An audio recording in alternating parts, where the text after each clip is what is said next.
नमस्कार। आज मैं स्वर संधि में वृद्धि संधि और यण संधि के ऊपर आप सबको बताऊंगी। वृद्धि संधि ए और ओ स्वर से जुड़ा है। अब यहाँ वृद्धि संधि और दीर्घ संधि में ना कंफ्यूजन हो जाता है।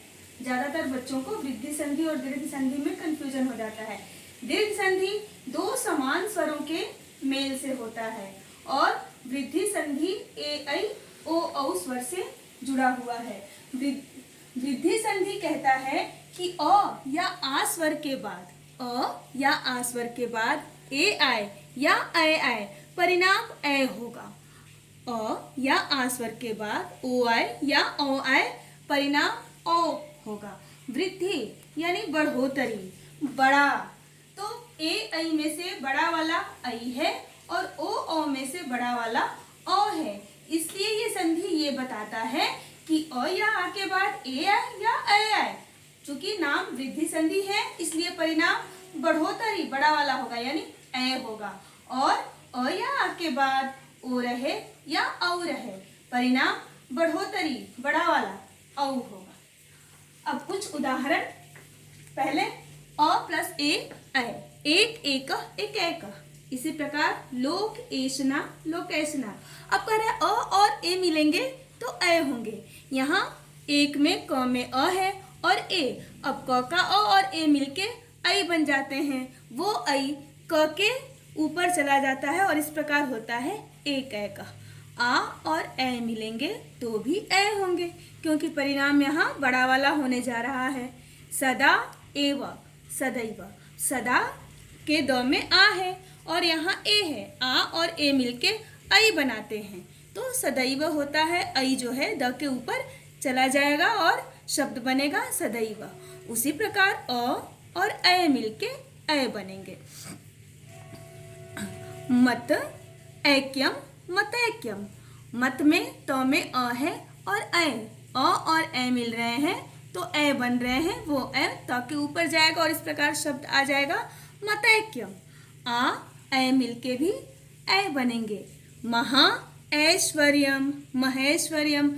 अब महा में ह में आ है और यहाँ ऐ है, आ और ऐ मिलके ऐ बनाएंगे तो वो ऐ ह के ऊपर जाकर महेश्वर्यम। इसी प्रकार विद्या ऐश्वर्यम विद्यैश्वर्यम। अब अ और ओ मिलके औ बनाएंगे। परम ओजः परमोजः। परम के म में अ है और ओ, अब ये म का अ और ओ मिलके औ बनाते हैं। वो औ म के ऊपर जाकर शब्द हो जाएगा परमौजः। आ और ओ मिलके भी औ बनाएंगे। महा ओजः महोजः। महा में ह का आ, ह में आ है और ये ओ, आ और ओ मिलके औ बनाते हैं और इस प्रकार शब्द बनता है महोजः। अ प्लस औ औ। वन औषधम वनौषधम। वन में न में अ है और औ, अ और औ मिलके औ बनाते हैं, इस प्रकार शब्द होता है वनौषधम। परम जोड़ औषधम परम औषधम। आ और औ मिलेंगे तो औ बनेगा। महा प्लस औषधम महौषधम। महा के ह में आ है और औ, आ और औ मिलके औ बनाते हैं, इस प्रकार शब्द बनता है महौषधम। ये वृद्धि संधि ये कहता है कि अ या आ के बाद ए रहे या ऐ रहे, परिणाम ऐ होगा, बड़ा वाला होगा। उसी प्रकार आ और ओ के बाद, आ और अ या आ के बाद ओ रहे या औ रहे, परिणाम औ होगा, बड़ा वाला। हमेशा परिणाम बड़ा वाला होता है। यण संधि ई उ और री स्वर से संबंधित है। यण संधि ये कहता है कि ई या ई के बाद कोई भिन्न स्वर यानी ई और ई से अलग स्वर समान स्वर होगा तो दीर्घ संधि हो जाएगी। इसलिए ये कहता है कि ई या ई के बाद उससे कोई भिन्न स्वर हो, उससे कोई अलग स्वर हो तो परिणाम क्या होता है, ई का या होगा। वो जो अलग वाला स्वर होगा, भिन्न वाला स्वर होगा, बाद में जो स्वर होगा ना वो उसमें मात्रा के रूप में लगेगा, सिर्फ ई का य होगा। उसी प्रकार उ और ऊ और ऊ के बाद कोई भिन्न स्वर हो यानी उससे कोई अलग स्वर हो ई और ऊ के बाद अगर ऊ ही रहे तो परिणाम दीर्घ संधि हो जाएगा, क्योंकि दो समान स्वर आ जाएंगे। इसलिए ये कह रहा है कि भिन्न स्वर हो, उससे कोई अलग स्वर हो तो ऊ का व होगा, और जो अलग वाला स्वर है, जो भिन्न वाला स्वर है ना, वो उसमें मात्रा के रूप में लगेगा। उसी प्रकार री के बाद कोई भिन्न स्वर आए, री के बाद कोई भिन्न स्वर आए तो री का र हो जाएगा, और अलग वाला जो स्वर है ना वो मात्रा के रूप में जाएगा। अब इसके कुछ उदाहरण, ई प्लस भिन्न स्वर य, ई का य हो जाता है, इति और आदि। अब इति में अगर त में ई है और ये आ, त का ई और आ मिलके त का ई य होता है, और ये आ य में मात्रा के रूप में जाएगा या, और ये तो आधा रह जाएगा। इस प्रकार शब्द बनेगा इत्यादि। अति अंतम, त में ई है और बाद में अ है, ई से अलग स्वर है, ई से भिन्न स्वर है, इसलिए ई का य, अत्य और अ य में मिलके य पूरा हो जाएगा, अत्यंतम त आधा रह जाएगा।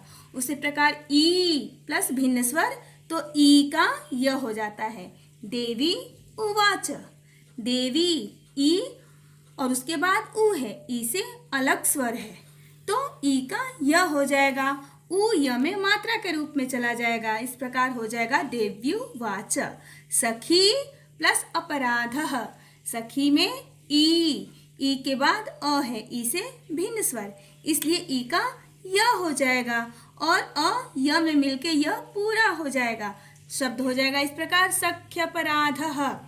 ऊ प्लस भिन्न स्वर, अब ऊ का व हो जाएगा, सु अच्छम, स में ऊ है और बाद में अ, ऊ से भिन्न स्वर है, इसलिए ऊ का व हो जाएगा, और अ व में मिलके पूरा व बना लेगा स्वच्छम।